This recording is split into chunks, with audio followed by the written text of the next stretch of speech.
বিয়াৰ ঠিক 2 বছৰ পিছতে মই পত্নীহাৰা হৈ পৰিলোঁ। ছোৱালীজনীক জন্ম দিয়ে মোৰ পত্নী আমাৰ মাজৰ পৰা চিৰদিনৰ বাবে গুচি গৈছিল। মোৰ আপোন মানুহ বুলিবলৈ কোনো নাছিল।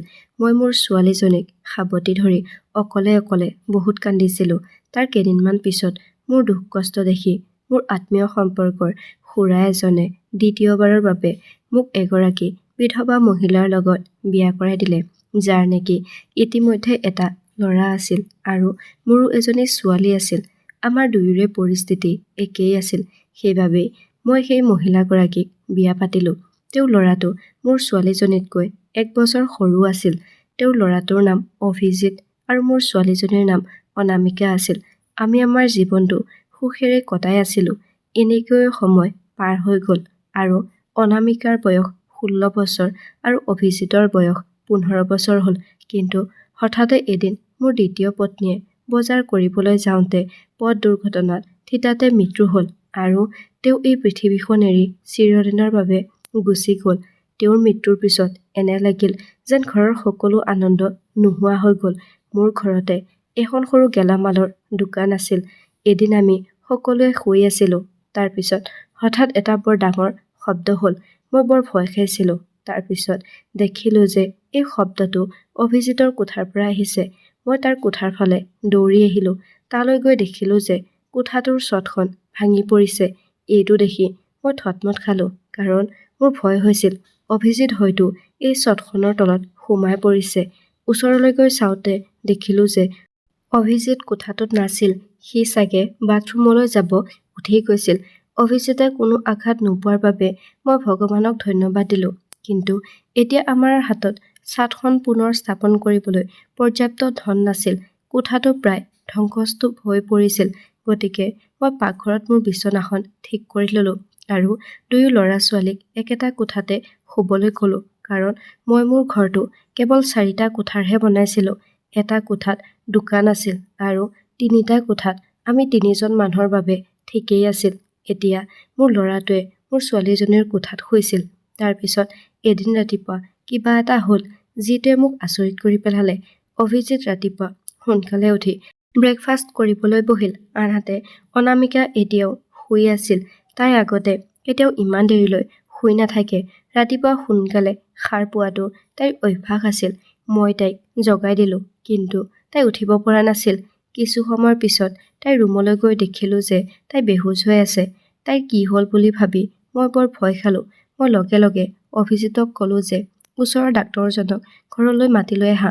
ডাক্তৰ আহি ক'লে যে আপোনাৰ ছোৱালীজনী অতি দুৰ্বল আৰু ৰক্তহীনতাতো ভুগিছে। তাইক কোনো গধুৰ কাম কৰিবলৈ নিদিব। মাত্ৰ তাইক জিৰণি ল'বলৈ দিয়ক। তাইক ফল-মূল, ভাল খাদ্য আদি খুৱাওক। তাই অতি সোনকালে ভাল হ'ব। তাৰ পিছত মই তাইক সুধিলোঁ তাইৰ কি হৈছে। তাই ক'লে যে টোপনিৰ পৰা উঠি সাৰ পাই এনেকৈ বহি থাকোঁতে মোৰ মূৰ ঘূৰোৱা হ'বলৈ ধৰিলে আৰু মই বেহুচ হৈ পৰিলোঁ। মই মোৰ ছোৱালীক ক'লোঁ যে তুমি অলপ জিৰণি লোৱা, মই তোমাৰ বাবে ব্ৰেকফাষ্ট প্ৰস্তুত কৰোঁ। তাইৰ বাবে ব্ৰেকফাষ্ট লৈ আহি দেখিলোঁ যে তাই ৰুমত নাই আৰু বিচনাখনত পাৰি থোৱা বিচনা চাদৰখনো নাই। মই ওলাই গৈ তাইক বিচাৰিলোঁ আৰু দেখিলোঁ যে তাই সেই বিচনা চাদৰখন ধুই আছিল। মই তাইক সুধিলোঁ, তুমি এই বিচনা চাদৰখন কিয় ধুইছা? তোমাৰ গাটো তেনেই দুৰ্বল।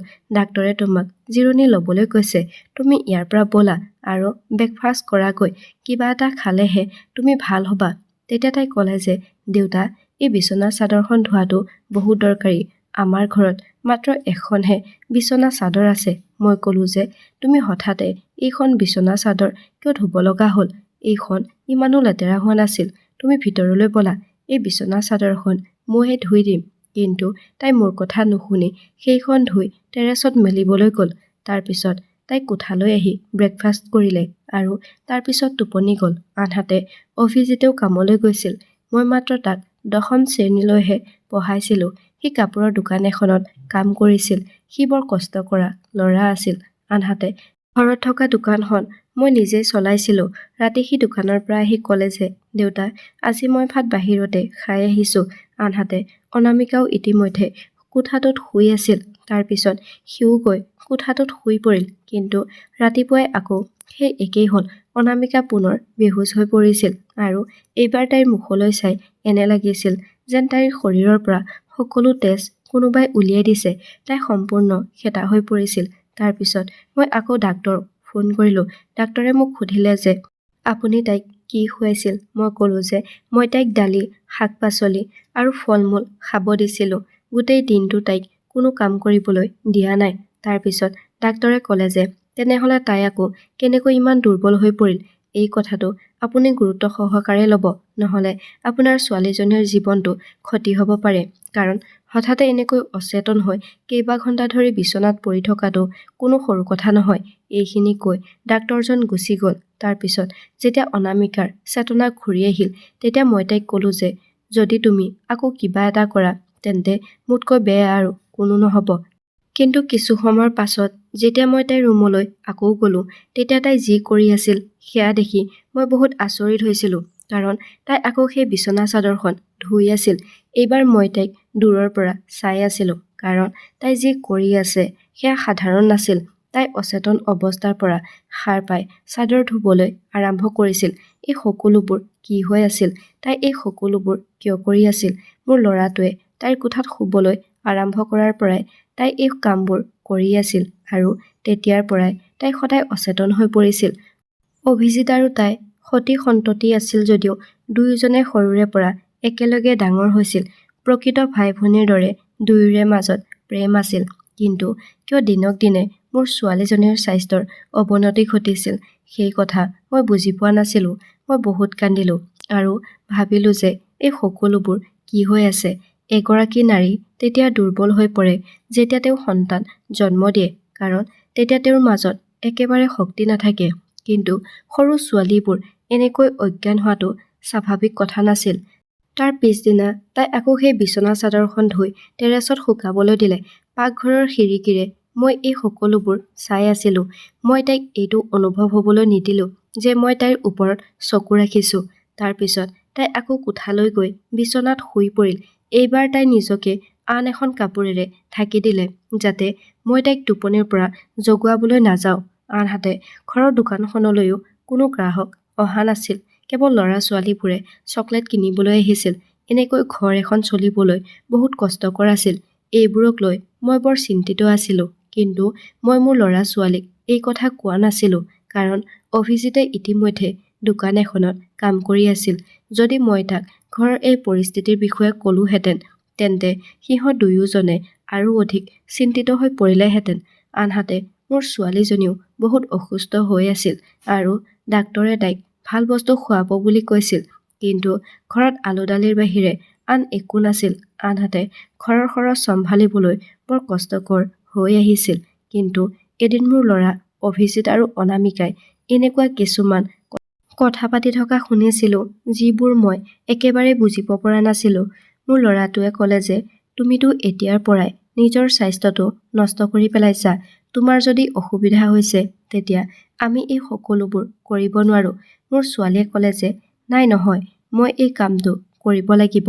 এনে সুযোগ আৰু বাৰে বাৰে নাহে। আৰু মই কেনেকৈ জানো যে এই সকলোবোৰ মোৰ লগত সংঘটিত হ'ব? মই নিজে গম পোৱা নাছিলোঁ যে মোৰ দেহত ইমান শক্তি নাই। মোৰ ল'ৰাটোৱে ক'লে যে এতিয়া তুমি জানা যে তোমাৰ গাটো তেনে দুৰ্বল, গতিকে মই আৰু তোমাক এইবোৰ কাম কৰিব দিব নোৱাৰোঁ।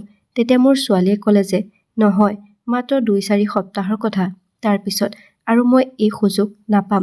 সিহঁতৰ কথা শুনি মই বুজিব পৰা নাছিলোঁ যে সিহঁতে এইবোৰ কি কথা পাতি আছে। তাৰ পিছদিনা দেখিলোঁ যে ৰাতিপুৱাই মোৰ ছোৱালীয়ে আকৌ বেডশ্বীটখন ধুই টেৰেছত শুকুৱাবলৈ দিলে আৰু তাই কাষতে থিয় হৈ বমি কৰি আছে।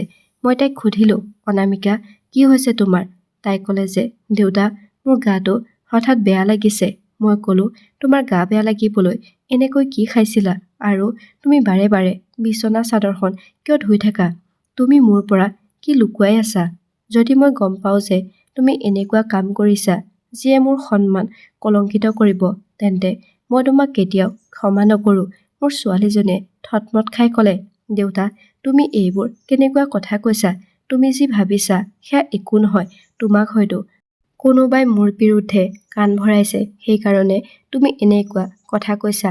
মই কিয় এনেকুৱা কৰিম? আনহাতে এই চাদৰখন লেতেৰা হৈ গৈছিল, সেইবাবেই মই ধুই পেলালোঁ।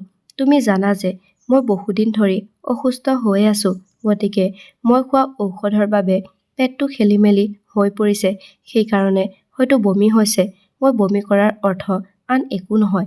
মোৰ ছোৱালীজনীয়ে মোৰ লগত এনেকৈ কথা পতাৰ কাৰণে মই তাইৰ মুখত এটা জোৰেৰে চৰ মাৰিলোঁ আৰু তাই মাটিত বাগৰি পৰিল। তেনেতে হঠাৎ অভিজিতে আহি ক'লে, দেউতা, তুমি এইবোৰ কি কৰিছা? কিয় তাইৰ ওপৰত হাত দাঙিলা? তাৰপিছত মই তাক ক'লোঁ, মই তাইক আজি মাৰিলোঁ। মই তাইৰ ওপৰত হাত তুলিলোঁ। মই এই কামটো বহু আগতেই কৰিব লাগিছিল, কিন্তু মই এতিয়াও আচল সত্যটো সম্পূৰ্ণকৈ গম পোৱা নাই। যিদিনা মই তোমালোক দুয়োৰে বিষয়ে শুনিবলৈ পাম, সেইদিনা চাবা মই তোমালোকক কি কৰোঁ। এইবোৰ কথা মই কিয় কৈছোঁ মই নিজে গম পোৱা নাছিলোঁ। মনলৈ যি আহিছিল মই তাকে ক'লোঁ, য'ত নেকি এনেকৈ কোৱাটো একেবাৰে উচিত নাছিল। তাৰপিছত ৰাতি হঠাৎ চকু মেলি দেখিলোঁ যে মোৰ ল'ৰা-ছোৱালীৰ কোঠাৰ লাইটটো জ্বলি আছে। সেই সময়ত সিহঁতে কি কৰি আছিল? ইমান ৰাতি সিহঁতে শুই থকাটো উচিত আছিল। গতিকে মই সিহঁতৰ কোঠাটোৰ ওচৰলৈ যাওঁতে গম পালোঁ যে সিহঁতে কেৱল সাৰ পোৱাই নহয়, কথা পাতিও আছিল আৰু কিবা এটা কথাত সিহঁত বৰ সুখীও হৈছিল। মোৰ ল'ৰাটোৱে কৈ আছিল যে তুমি বৰ ভাগ্যৱান। তেতিয়া ছোৱালীজনীয়ে ক'লে যে হয়, মোৰ ভাগ্যখন বহুত ভাল, কিন্তু কাইলৈ আকৌ যেতিয়া মই অসুস্থ হ'ম, তেতিয়া মোক দেখাৰ পিছত দেউতাই আকৌ চিন্তা কৰি থাকিব, আমি আৰু কিমান দিনলৈ এনে মিছা কথা কৈ থাকিম। মোৰ ল'ৰাটোৱে ক'লে যে আৰু কেইদিনমান কৰি লওঁ, তেতিয়া সকলো ঠিক হৈ যাব। সিহঁতৰ কথা শুনি মই বহুত আচৰিত হ'লোঁ। আজি মই নিজকে নিয়ন্ত্ৰণ কৰিব নোৱাৰিলোঁ, গতিকে কোঠাটোৰ দুৱাৰখন খুলিবলৈ চেষ্টা কৰিলোঁ আৰু মই আচৰিত হ'লোঁ, কিয়নো দুৱাৰখন সিহঁতে ভিতৰৰ পৰা বন্ধ কৰি লৈছিল। মই ভাবিলোঁ সিহঁতে দুৱাৰখন বন্ধ কৰাৰ কি কাৰণ থাকিব পাৰে। মই বাৰে বাৰে দুৱাৰত টোকৰ মাৰিবলৈ ধৰিলোঁ, কিন্তু এনেকৈ টোকৰ মাৰিলেও সিহঁতে আধা ঘণ্টাৰ পিছতহে দুৱাৰখন খুলি দিলে আৰু তাৰ পিছত মই যেতিয়া সিহঁতৰ কোঠালৈ চালোঁ, তেতিয়া কোঠাটোত সিহঁতৰ বাহিৰে আন কোনো নাছিল আৰু দুয়োজনেই টোপনিৰ পৰা সাৰ পোৱাৰ দৰে মুখখন লৈ বহি আছিল। মই সুধিলোঁ, তোমালোকে ইমান দেৰিকৈ দুৱাৰখন কিয় খুলিছা? সিহঁতে ক'লে, দেউতা, আমি শুই আছিলোঁ। মই ক'লোঁ, মিছা নক'বা, তোমালোকে সাৰ পাই কথা পাতি আছিলা। সিহঁতে ক'লে, আমি কিয় ইমান ৰাতি সাৰ পাই থাকিম আৰু কিয় কথা পাতি থাকিম? আমাৰ কাইলৈ কোনো পৰীক্ষা নাই যে আমি পৰীক্ষাৰ বাবে প্ৰস্তুতি কৰি সাৰ পাই থাকিম। আমি শুই আছিলোঁ। মই সিহঁত দুয়োৰে কথা বুজিব পৰা নাছিলোঁ। সিহঁতক ক'বলৈ মোৰ একো শব্দ নাছিল। তাৰপিছত মই সিহঁতক একো নক'লোঁ আৰু তাৰ পৰা আঁতৰি আহিলোঁ। ৰাতিপুৱা দেখিলোঁ যে মোৰ ছোৱালীজনীৰ বাহুত বহুত আঁচোৰ পৰি আছিল। তাই কিহে আঁচুৰিলে মই বুজিব পৰা নাছিলোঁ। মই সুধিলোঁ, তেতিয়া তাই ক'লে যে তাই হেনো ছুৰীৰে আঘাত পাইছে, কিন্তু ছুৰীয়ে আঙুলিতহে দেখোন আঘাত কৰে। মোৰ ছোৱালীজনীয়ে মোৰ পৰা নিশ্চয় কিবা এটা লুকুৱাই ৰাখিছিল। কেতিয়াবা তাই অজ্ঞান হৈ পৰিছিল, কেতিয়াবা তাইৰ শৰীৰত অদ্ভুত আঁচোৰ পৰিছিল আৰু কেতিয়াবা তাই শুই উঠি বিচনা চাদৰখন ধুবলৈ আৰম্ভ কৰিছিল। গতিকে মই এতিয়া মোৰ ল'ৰা-ছোৱালীৰ ওপৰত চকু ৰাখিবলৈ আৰম্ভ কৰিছিলোঁ। এদিন মোৰ ল'ৰাটোৱে মোৰ ছোৱালীজনীৰ বাবে কিবা এটা লৈ আহিছিল আৰু মই গোপনে সিহঁতৰ কথা-বতৰা শুনিবলৈ ধৰিলোঁ। অভিজিতে ক'লে যে অনামিকা, এইটো তোমাৰ সকলো সমস্যাৰ ঔষধ। এই ঔষধটো খালে সকলো ঠিক হৈ যাব। মোৰ ছোৱালীজনীক অভিজিতে কিহৰ ঔষধ গোপনে আনি দিছিল। এইবোৰ দেখি মই চিন্তিত হৈ পৰিলোঁ যে সিহঁত দুয়োজনে কি সমস্যা সমাধান কৰিব বিচাৰি আছে, যাৰ বিষয়ে মই একো নাজানো। মোৰ ছোৱালীজনীও লগে লগে সেই ঔষধবোৰ নিজৰ দুপাত্তাত লুকুৱাই ৰাখিলে। তাৰপিছত সি ক'লে যে এই ঔষধটো ৰাতি শুই যোৱাৰ আগতে খাবা, তেতিয়া তুমি আৰু ৰাতিপুৱা একেবাৰে অজ্ঞান নোহোৱা। আৰু তাৰ কথা মতে মোৰ ছোৱালীজনী ২-৩ দিন ধৰি একেবাৰে অজ্ঞান হোৱা নাছিল, কিন্তু তাৰ পিছত হয়তো তাইৰ বড়িবোৰ শেষ হৈ গৈছিল আৰু এদিনৰ পিছত তাই আকৌ অজ্ঞান হৈ পৰিল। সেই সময়ত মোৰ ল'ৰাটো ঘৰত নাছিল, সেয়ে মই এই সুবিধাটো লোৱাৰ কথা ভাবিলোঁ। মই বৰ চতুৰতাৰে সেই বিচনা চাদৰখন মোৰ ছোৱালীজনীৰ তলৰ পৰা টানি উলিয়াই আনি মোৰ ৰুমলৈ লৈ আহিলোঁ। মই সেইখন ভালকৈ চালোঁ যে তাত এনেকুৱা কি আছে যাৰ বাবে মোৰ ছোৱালীয়ে ৰাতিপুৱা সাৰ পোৱাৰ লগে লগে ধুবলৈ আৰম্ভ কৰে। প্ৰথমে চাদৰখন খুলি চাওঁতে একো দেখা নাপালোঁ, কিন্তু ভালদৰে লক্ষ্য কৰি দেখিলোঁ যে সেই বিছনা চাদৰখনত বগা বগা চুলি লাগি আছে আৰু গোটেই চাদৰখন চুলিৰে ভৰি থকা দেখি মই বহুত আচৰিত হলো।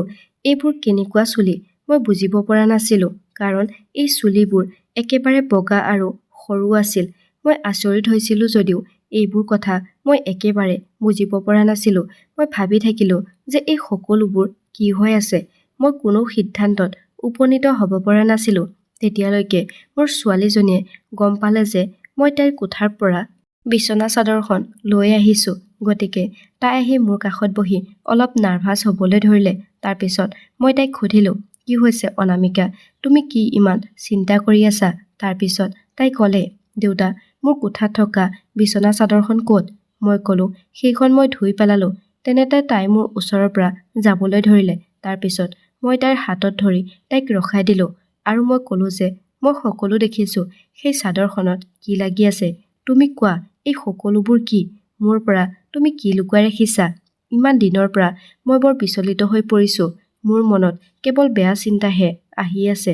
তাৰপিছত তাই মোৰ ওচৰত বহিল আৰু মোক এনেকুৱা এটা কথা ক'লে যিটো শুনি মোৰ ভৰিৰ তলৰ পৰা মাটি পিছলি গ'ল। মোৰ ছোৱালীয়ে মোক কৈছিল যে, দেউতা, তুমি যি ভাবিছা সেয়া একেবাৰেই নহয়। আচলতে আমি দেখিছিলো যে আমাৰ ঘৰৰ অৱস্থা দিনক দিনে বেয়া হৈ আহিছে। ঘৰৰ দোকানখনো নচলা হ'ল আৰু ভাইটিয়েও বেছি টকা উপাৰ্জন কৰিব পৰা নাছিল। তাৰপিছত ভাইটিৰ এজন বন্ধুৱে তাক এটা কাম দিলে।